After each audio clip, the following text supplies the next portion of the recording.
La disponibilité et l'engagement personnel de chacun de vous ont permis de produire un document de qualité dont nous pouvons être légitimement fiers et qui nous permettra, j'en suis sûr, de mieux organiser la stratégie en matière de protection des journalistes. Sur ce, je déclare clos les travaux de l'atelier de formation sur le thème « La liberté d'expression et la sécurité des journalistes ». C'est en ces termes que le séminaire portait sur le rôle des magistrats dans la lutte contre l'impunité des crimes contre les journalistes et la protection de la liberté d'expression, organisé par l'UNESCO, l'UNOCA et le ministère gabonais de la Justice, a été clos jeudi à Libreville. Les magistrats ont pu, nous l'espérons, renforcer leur capital en matière de culture et de droits de l'homme en général, et en particulier à propos de la liberté d'expression, et mieux encore, simplement du droit à la vie, à laquelle tout le monde a droit, y compris les journalistes. Il y a le renforcement des connaissances et la sensibilisation en matière de poursuite sur la façon de mener les enquêtes,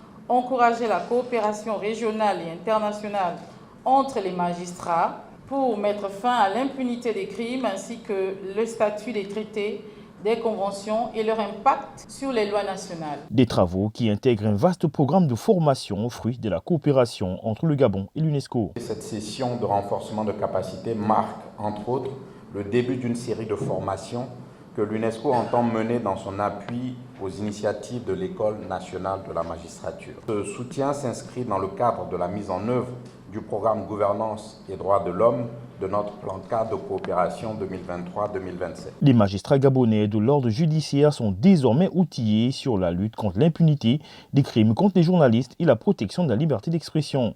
Une formation qui est prévue se poursuivre à l'intérieur du pays.